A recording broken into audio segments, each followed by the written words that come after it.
Hi, ladies and gentlemen. My name is Ophelia, and today I'm on your screens to actually talk to you about letting go. So, what does letting go means? I know you might have been through one or two problems or situations or events that has been very difficult to move past. It could be, say, a grief. Could have lost a loved one, could have lost a job, or maybe a broken relationship or broken friendship or a family member, whatever that is really causing you pain and causing you to be unproductive at work or with your life or with your social life. I'm here to actually tell you what it means to let go. Letting go is a very important part of our lives that we need to observe. It has to come with some intentionality for you to know that the reasons why we have to let go is because we have to for our own self. We need to grow. We need to find hope and the possibility of living life our own terms.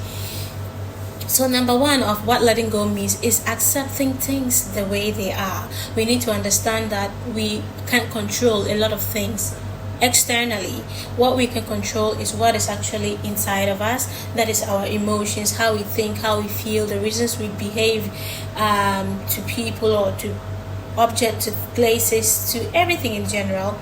What we can actually control. For example, anger. For example, choosing to be happy. For example, also knowing that no matter what happens in life, it's never constant. Things will always change. So accepting things the way they are, knowing that you don't have the control or the power to change dynamics out there, is knowing that you are not all powerful and that no matter how things may appear to you, is to accept them and then work through them.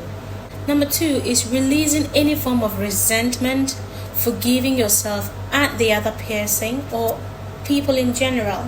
You see, when we keep resentment in us, it comes with anger, and unforgiveness has been established by other literature that it can actually cause you to have cancer. So literature has been established that unforgiveness causes cancer. Yes, I actually always had a feeling that unforgiveness can cause cancer until I read that literature. So you can go on Google Scholar and read more about the relatability of cancer and and unforgiveness. So you need to release that resentment, that anger. Anger causes you to have high blood pressure, unproductive lifestyle, being unable to focus and concentrate in life, and a whole lot. I can't even mention all of the negative, side effects of not forgiving yourself and someone else. And you need to understand that the more you keep unforgiveness in your heart, the ability for that person or the event to have control over you. So you need to have a very good relationship with yourself after any negative event. This can help you actually go past any trauma, unforgiveness, or revenge, or anger, or anything else. Number three of letting go. You need to believe in the process and in yourself. Okay? In letting go, it's a series of, healing process. You need to believe that if you have taken the choice to let go, the healing can be very energy investing.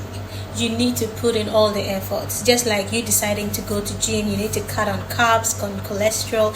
You need to detoxify any form of negative emotions in your life in order to let go. So you need to believe that this journey that I'm starting to take is actually best for me. I am doing it for me. And you need to believe in yourself. Avoid any self-doubt. You need to grow in your self-esteem. You need to grow in believing yourself and trusting in yourself that the decisions you make are a well-deserving decisions for yourself, and that everything that you are today is because you have actually decided to be somebody else in the past, and now you are taking very intentional steps to become a better person. So trust in the process. Know that you are worthy. Know that you are well deserving. Know that you are loved, and that continuously sticking to this decision and doing the things that is meant to bring you the healing that you need will actually get you there, because there is a possibility of you being who you truly want to become, to fulfill your purpose, to live a happy, healthy life, to find hope in life, and find that life is as beautiful as you could ever imagine. Don't put on an enormous or unimaginable responsibility on yourself trying to cope in life. It's all about detoxifying and clearing out some routines that do not create an avenue to believe in yourself. So believe in the process of healing and believe in yourself that the choices you are taking for the healing would surely come to pass if you stick to it. Learn from the past experience and move forward. Whatever events that happens in our life, it's actually because we are meant to learn a lesson from these events or experiences. And number 4 of letting go is to learn. You need to learn something from the experience. No matter how bad it is, no matter how traumatizing it was, or disappointing or heartbreaking it is, you need to learn something from it. This lesson will keep you from not repeating the same mistake or the same decision making or get involved with the same people, places, and things.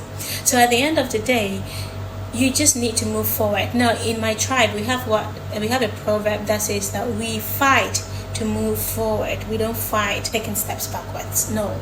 So whatever that has happened, in letting go, you need to learn a lesson. I have learned lessons crying. I have learned lessons being happy. I have learned lessons being hunger or being starved. I have learned lessons being satisfied. I have learned lessons being insecure. I have learned lessons being self-confident. I have learned lessons, getting heartbreaks. I have learned lessons being in love. And it's a very beautiful process in life. If you truly allow yourself to learn from your past experiences, it's going to create a beautiful you, and you become your story, a story that is of high price. You see, you're crowned in glory of all of your experiences you have in life, and it is only you who can share your story using your own words, using your own pictures, and use your own words, your own emotions, and any verbal or non-verbal cues that comes to sharing that story. So number 4 is what? To learn from the experience and move forward. Number 5 of what letting go means is to being kind to yourself and knowing that in the difficult times, the only strength you can have is being kind. And I want you to understand that being kind to yourself also means that being brave to love yourself in your imperfections, being brave to love yourself in your heartbreak, being brave to love yourself in losing your job, losing a family relationship, or losing a friend, or losing any other thing you are expecting to happen. You need to love yourself through that difficult times, because that is the only thing you have. Loving yourself is strength. Loving yourself is bravery. Loving yourself is having the hope that things will get better. But if you keep on being hard on yourself, calling yourself negative names, having negative thought patterns, breaking off your relationships, and just going into an isolated mood, it means that you are being hard on yourself and you find it very hard to cope in difficult times. But if loving yourself is what you have, it actually means that you can practice self-love and self-care even in the difficult times. It's like when you lose a job and you're thinking about the next rent. How am I going to afford the next rent? You don't lock yourself in a room. You don't drink up alcohol. That is a difficult time. And for example of being soft or kind to yourself is to encourage yourself. Things will get better. I know it's a hard time, but things will change. What is the way forward? What can I start doing? What are the opportunities now? What do I need to do? That is what being kind to yourself, remembering to drink water, having a good night's sleep, still exercising and practicing mindfulness. All this means self-love, remembering to eat and eating at the right time. All of that counts as what? Self-love. Being what? Less critical, less judgmental, and not being problem avoidant. All of that is self-love. But if you decide to have wishful thinking, very, very high wishful thinking, very, very hard on yourself, you judge yourself, you criticize yourself, say all the negative things about yourself, that is not self-love. That is self-hate, self-denial. Alright, so you need to accept what is going on. Love yourself through that, because this will actually show that you love yourself. Okay, now the 6th point is understanding that healing takes time and that you need a community to heal. Why? I want you to be centered on your supportive system or your supportive group, either friends, loved one, family member, wherever that is happening. I would like that you depend solely on your strength. rather than your weaknesses or your negatives. And healing takes time. It does. There was this lady I was seeing about grief. You see, grief, it's more like you not knowing where to put all the love. See, when you lose someone, there is so much love attached to that person, and then when the person is no longer there, you just don't know what to do with that love, that time together, the memory, all of the things you have been with the person. So what do I do with this?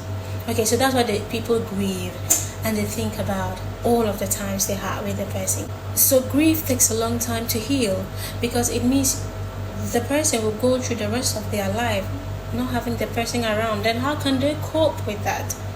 You see, so it's more like healing, understanding, right? Having a greater coping skill, having an understanding about what death, understanding about the purpose of life, knowing that of course these people are not here with us, but how can we healthily mourn them? How can we healthily grieve them and not lock up ourselves in a room of feeling that part of our lives is dead as well? You see, so you need to understand that healing takes a lot of energy. It's an energy investment, and you need people around you, people who loves you, people who will continue to support you through that difficult time. So you need to leverage on that supportive system or supportive network. You can also join any form of healing, group therapy or hope therapy or self-love therapy.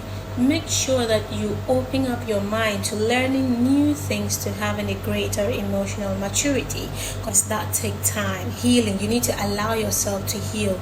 Okay, you can go 6/10 and then you come back to 3. You can go 9/10 and then come back to 7.